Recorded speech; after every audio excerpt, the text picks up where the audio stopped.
কার্শিয়াংয়ের জনসভার পর শিলিগুড়িতে বিমল শিবিরের জনসভাকে টেক্কা দিতে রবিবার শিলিগুড়ির অদূরে সুকনায় বিনয়নিত গোষ্ঠীর গোর্খা জনমুক্তি মোর্চার জনসভা। শিলিগুড়ি গান্ধী ময়দানে প্রকাশ্য জনসভায় অংশগ্রহণ করে খোদ বিমল গুরুং। এর আগে কার্শিয়াং রসুনগিরি জনসভার পরেই কার্শিয়াংয়ে জনসভার ডাক দেয় অনিত থাপা। সেদিনই জানানো হয় আগামীতে শিলিগুড়িতে জনসভার ডাক দিচ্ছে বিনয় শিবির।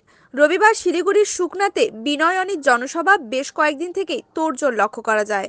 এই সভাতে সকল সমর্থকদের হাজির থাকার আহ্বান জানানো হয়। তবে দেখবার বিষয়, শিলিগুড়ি বিমল গুরুংয়ের জনসভায় যে সংখ্যা বিমলপন্থীদের উপস্থিতি লক্ষ্য করা গেছিল তাকে কতখানি টেক্কা দিতে পারে বিনয়নিতের জনসভা।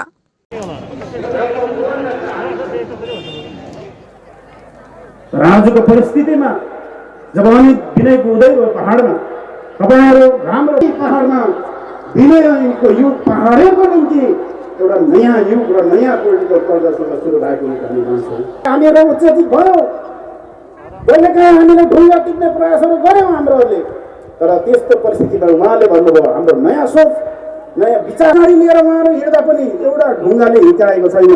उहाँले एकलाई हिँड्दा पनि कसैले नराम्रो भएछ। यो नयाँ स्थापित जीवनमा फेरि पुनः स्थापित गर्ने प्रयासरत अवस्थाभित्र उहाँहरू यस ठाउँमा सङ्घर्षरत छन्।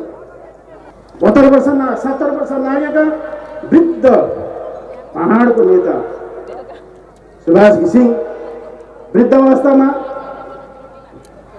बिजुली विभागका गेस्ट हाउसमा बस्दा सायद तातो घामले पोल्दा दार्जिलिङको हामी असमझमा थियौँ, हामी कन्फ्युज थियौँ, हामीले गरेका काम कुराहरू सही हो होइन।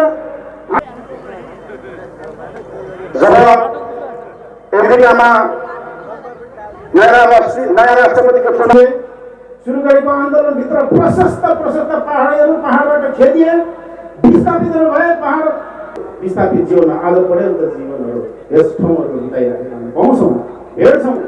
भले उहाँले फेरि पनि जीवनले पुनः स्थापित सङ्गीतहरूमा त्यसताकमा बिजेका कुराहरू आज पनि आफ्ना सङ्गीतहरूमा प्रष्ट चरणको आन्दोलन त्यत्तिकै जनसमर्थनमा फेरि पनि विमल दाजुको अगुवाईमा सुरु भयो। जेलेले गर्ने जेलेमको हाम्रा मित्रहरू हाम्रो पहाडेहरू फेरि पहाड छोडेर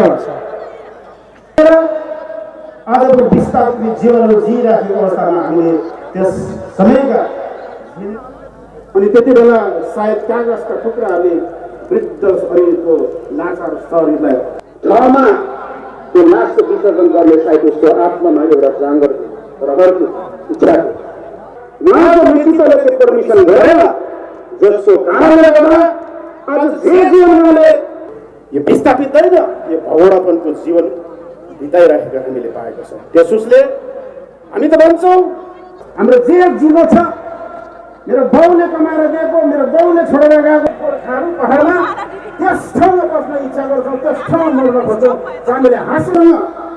एकपल्ट एउटा नयाँ दृष्टिकोणले तपाईँले फर्केर हेर्नुहोस्, घिसिरहेको जीवन हो। महात्मा गान्धीले स्वाधीन गरेको देशभित्र आन्दोलन अवस्थाबाट भागेर लुकेका भए भारत 1947 सालमा योद्धाको रूपमा एउटा वीरको रूपमा परिभाषित गरेका छन्। भारतभरि विश्वले वीर मानेको जाति यस स्वागतको क्रममा यही विचारधारालाई तपाईँलाई स्पष्ट गर्ने क्रमभित्र यस ठाउँमा हामी सामेल छौँ। विमल दाजुसँग त्यो रूप पत्ता आउनु अगाडि नै पात्र हराइसक्न लागेको। अब केही समयहरूमा डालर पुग्ला, त्यो तपाईँको सुरक्षा होइन, तपाईँको निम्ति सम्झौता गर्दै त्यस ठाउँबाट हुनुहुन्छ। नयाँ सोच नयाँ विचारधाराले धेरै चिजहरू दिन सक्दैनौँ। न कि हामी ढाँटेर तपाईँलाई उल्टा पार्टीको आश्वासन राख्न चाहन्छौँ, तर त्यो विचारधाराभित्र मेरोमा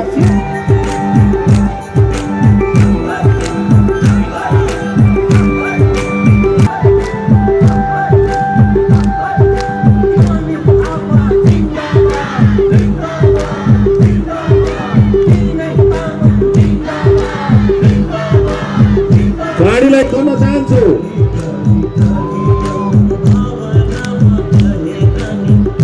ड्राइभर गाडीहरूलाई यतैतिर राखिदिने अनुरोध गर्दछु।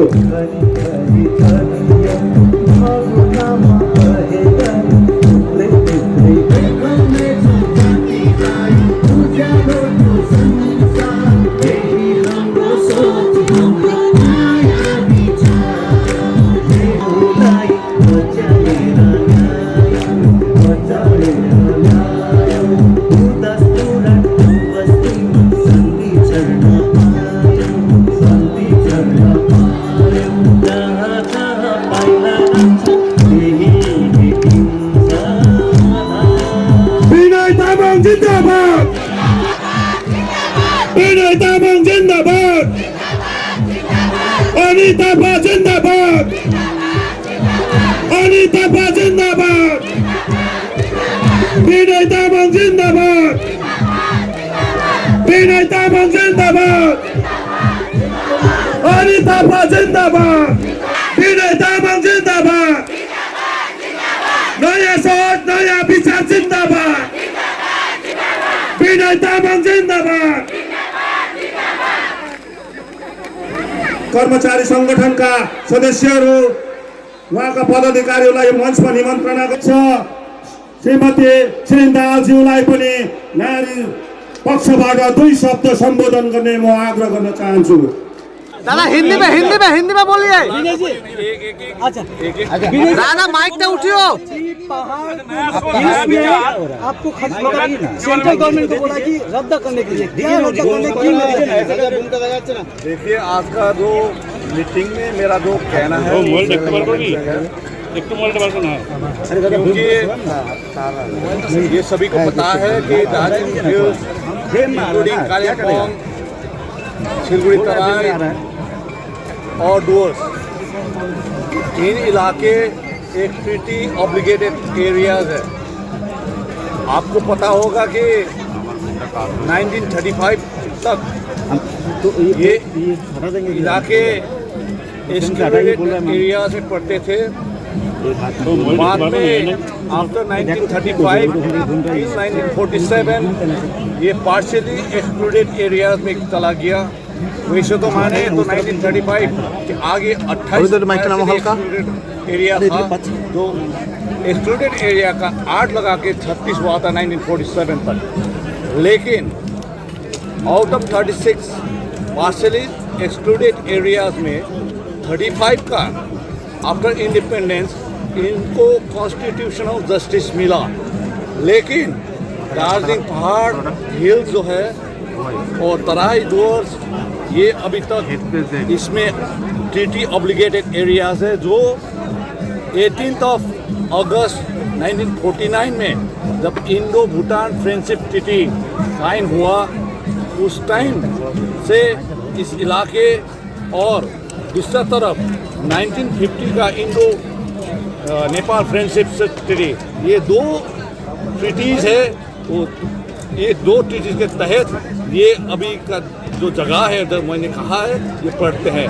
तो इसको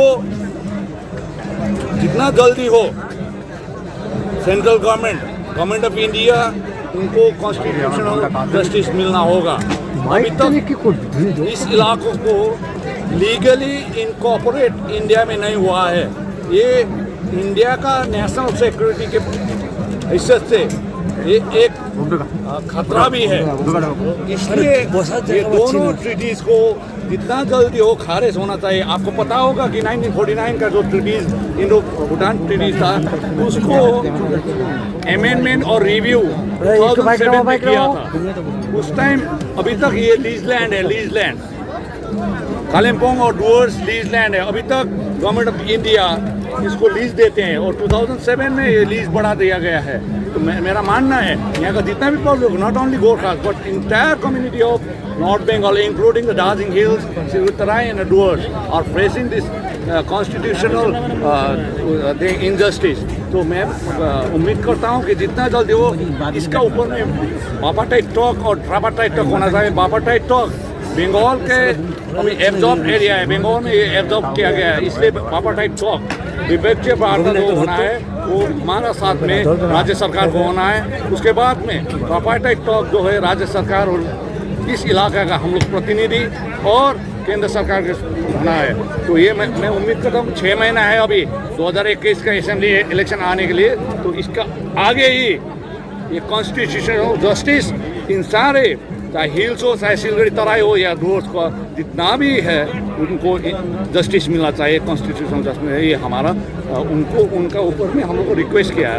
आप नया सोच, नया विचार, ये आपका नया स्लोगन है। राधा बाइक तो देखियो, जानना चाहता हूँ ये स्लोगन का क्या है? ना देखिए अभी हम लोग का देखिए अभी इंटायर नॉर्थ बंगाल है, बंगाल में 2007 से इधर पीस एंड ट्रैंक्विलिटी है, शांति है, सब है। यहाँ पे पॉलिटिकल कल्चर है, सब कुछ है। तो हम लोग इसको बनाए रखें और साथ ही साथ जो यहाँ का पब्लिक का जस्टिस नहीं हुआ है वो एक जस्टिस मिलना चाहिए, लेकिन ऐसा मूवमेंट के जरिए नहीं, लेकिन इंटेलेक्चुअल मूवमेंट चला के भी हम लोग कर सकते हैं। ये हमको नया सोच और नए विचार में आते हैं। देखिए 2017 से ही हम लोग अलायंस में था, आज भी है, लेकिन जो मैंने कहा कि जो इनजस्टिस हुआ है, कॉन्स्टिट्यूशनल इनजस्टिस, इसका ऊपर में सुश्री ममता बनर्जी, ममता दीदी ने 3 बार बोल चुका है कि गोरखाओं को जस्टिस मिलेगा, गोरखाओं को आइडेंटिटी के बारे में हम लोग काम करेंगे।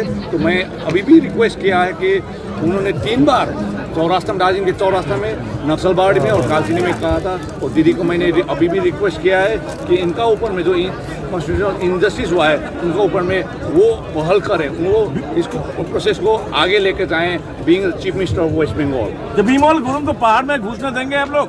देखिए Bimal Gurung and Roshan Giri, they are not in my syllabus and don't ask this question about Bimal Gurung and Roshan Giri. आपने तो नॉर्थ ईस्ट का सिलेबस दार्जिलिंग राज्यसभा को नॉर्थ ईस्ट में काटने के लिए बोल रहे हैं, ये क्या? हाँ, आपको पता है ना नॉर्थ ईस्ट काउंसिल है, तो नॉर्थ ईस्ट काउंसिल में 7 सिस्टर्स पहले था, तो वहाँ पे नॉर्थ ईस्ट काउंसिल का मेंबर था। लेकिन 1975 में जब एक देश मर्ज होके इंडिया का एक स्टेट बन गया सिक्किम, उसके बाद में 2002 में सिक्किम को नॉर्थ ईस्ट काउंसिल में वहाँ पे इनकॉर्पोरेट किया। अभी 8 स्टेट्स है, लेकिन सिक्किम एक इस तरफ हो गया, 7 स्टेट इस तरफ है, जो बीच में Darjeeling hills, Kalimpong hills and Siliguri Terai and Dooars है, इसका बीच में एक गैप है। इसको भी एक नॉर्थ ईस्ट काउंसिल में इनकॉर्पोरेट करना चाहिए, आज का डिमांड भी है। जैसे आपने बताया कि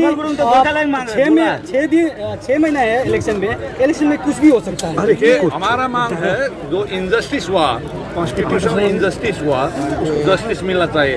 अगर गवर्नमेंट ऑफ इंडिया अगर जस्टिस नहीं देते हैं तो 6 महीना बाद में होने वाले इलेक्शन में हम लोग कोई भी स्टैंड ले सकते हैं। विनोद जी, बिमल गुरुंग तो गोरखालैंड का बात कर रहा है और बोला है जो 2024 में जो उसका समर्थन करेगा वो उनका विचार। मैं बिमल गुरुंग नहीं हूँ, मैं विनय तामांग हूँ, मैं विनय तामांग को क्वेश्चन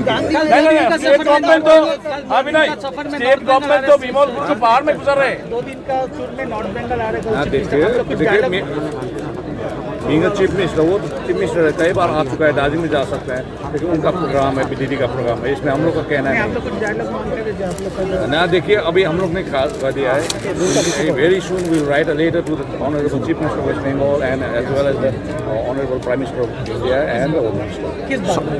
वही कॉन्स्टिट्यूशनल सौदा प्रश्नটা করো। बिमल गुरुंग को तो स्टेट गवर्नमेंट पहाड़ में गुजार रहा है। हाँ देखिए मैंने बोला he is not in my syllabus. आपका विजन क्या है? What is your vision in future? क्या गोरखा जनमुक्ति मोर्चा। विजन मैंने बताया था, दिया ना, जो इन कॉन्स्टिट्यूशनल इनजस्टिस है उसको जस्टिस दिलाना है। अभी लास्ट क्वेश्चन, 2021 राधा बाइक पे उठियो। टीएमसी को बिमल गुरुंग जी सपोर्ट कर रहे हैं, आप भी सपोर्ट कर रहे हैं, तो बाहर में नया क्वेश्चन क्या बनेगा? देखिए वो तो आने वाला दिन ही बताएगा।